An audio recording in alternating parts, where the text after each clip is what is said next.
जय श्री गणेश दोस्तों। हमारी आज की कहानी का नाम है जख्म। कहानी अच्छी लगे तो प्लीज चैनल को सब्सक्राइब कर लीजिएगा।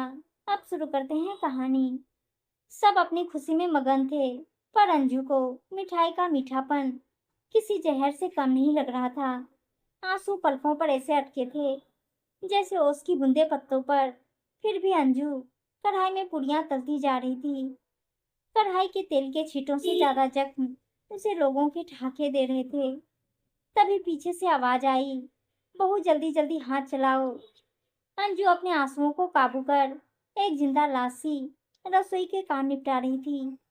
आभाजी बेटी के स्वागत में कोई कमी नहीं छोड़ना चाहती थी। आखिर बेटी अपने बेटे की शादी के लिए माँ के घर न्योता जो देने आ रही है। 80 साल की उम्र में पहुंचकर भी आभाजी ने बेटी और बहू के अंतर को बनाए रखा। बुआ जी आ गई, बुआ जी आ गई कहकर शोर मचाती हुई माया दादी के कमरे में दाखिल हुई। आभाजी, तू 22 साल की हो गई, अभी बच्चों की तरह शोर मचा रही है। जा माँ का हाथ बटा। माया गुस्से से माँ के पास चली गई। माया की बुआ सिम्मी अपने पति के साथ पहुंची। माँ ने दोनों को आशीर्वाद दिया। फिर चाय नाश्ते के लिए माया को आवाज लगाई। माया, माँ तुम ही जाओ। डांटने के लिए भी माया चाहिए और काम करवाने के लिए भी। अंजू जैसे सुनी हो गई हो। माया ने माँ का हाथ पकड़कर हिलाते हुए कहा, माँ कहाँ खोई हो? बुआ जी आ गई हैं। दादी नाश्ता मंगवा रही हैं। बेटा तुम चाय ले जाओ, मैं नाश्ता लाती हूँ। इतने में माया की बुआ सिमी जी रसोई में आ गई। भाभी के गले मिली। भाभी बहुत दुख हुआ आपके भाई के देहांत के बारे में सुनकर। अंजू के आंसू जो थम गए थे, मानो सिमी के भावों की गर्मी से पिघलकर आंखों में उतर आए। अपनी ननद के गले मिलकर अंजू खूब रोई। पीछे से आभाजी ने आवाज लगाई, माया कहाँ रह गई? जमाई जी यहाँ आए बैठे हैं, नाश्ता बनने में कितनी देर लगेगी? माया चाय नाश्ता रखकर आई। आभाजी, दामाद जी आप चाय पियो, मैं सिमी को लेकर आई। आभाजी ननद भाभी को यूं देखकर गुस्सा हो गई। बहू तुझे कहा था ना, मेरी बेटी के घर की पहली शादी है, न्योतने आई है भाई भाभी को। इस शगुन के मौके पर अपने आंसू मत बहाना। सिमी, माँ तुम ये कैसी बातें कर रही हो? भाई गया है उनका, दुख नहीं आएगा क्या? तुम 80 साल की उम्र में पहुंचकर भी ऐसे बातें कर रही हो। आभाजी, तो क्या करूं बता? जाने वाले के साथ जाया थोड़ी जाता है। हो तो आई इसके साथ इसके मायके, 50 बरस का था, कोई जवान तो था नहीं। अंजू चुपचाप बस आंसू बहा रही थी।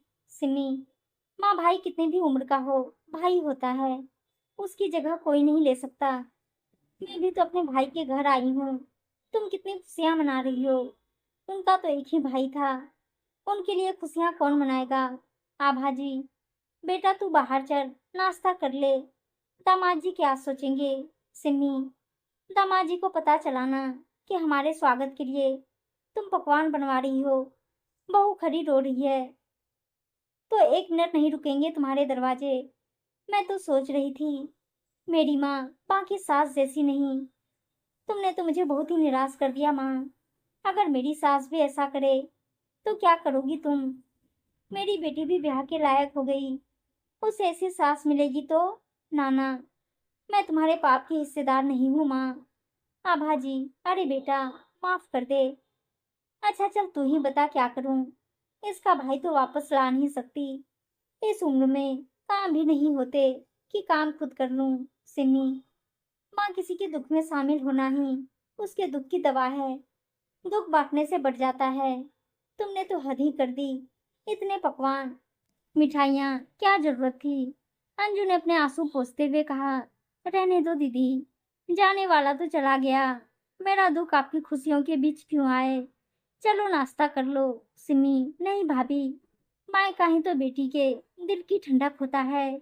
अगर मायके में कोई दुख हो तो 56 भोग भी कड़वे लगते हैं। अगर हम आपके दुख को नहीं समझेंगे तो क्या फायदा रिश्ते के बोझ को ढोने का जो दुख में कंधा भी ना दे सके। आभाजी, बहू माफ कर दे, तुझे तैयार होकर पकवान बनाने को कह दिया। तू चिंता ना कर, हर जख्म भर जाता है। अंजू, माँ जी, जीना मरना इंसान के हाथ में नहीं, पर अपनों के जाने का दर्द हमेशा रहता है। उनके जाने के दर्द का जख्म किसी अपने के प्यार से भरता है।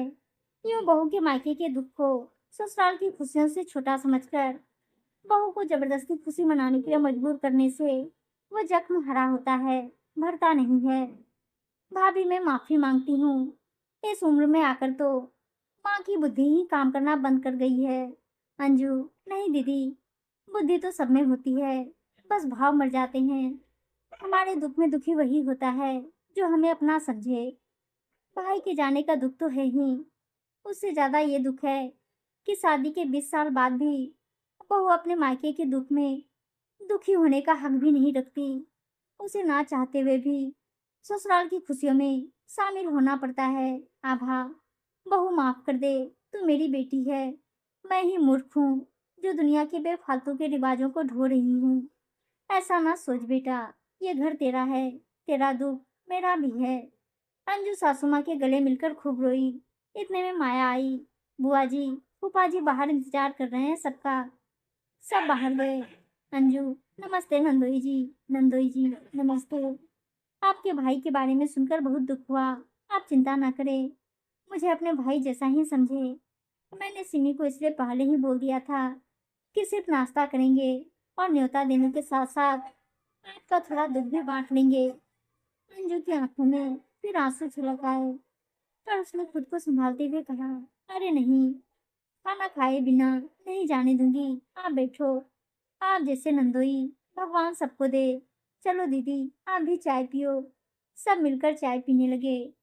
उम्मीद है दोस्तों कहानी अच्छी लगी होगी, और अच्छी अच्छी कहानियां सुनने के लिए चैनल को सब्सक्राइब और वीडियो को लाइक से जरूर कर दीजिएगा। धन्यवाद दोस्तों।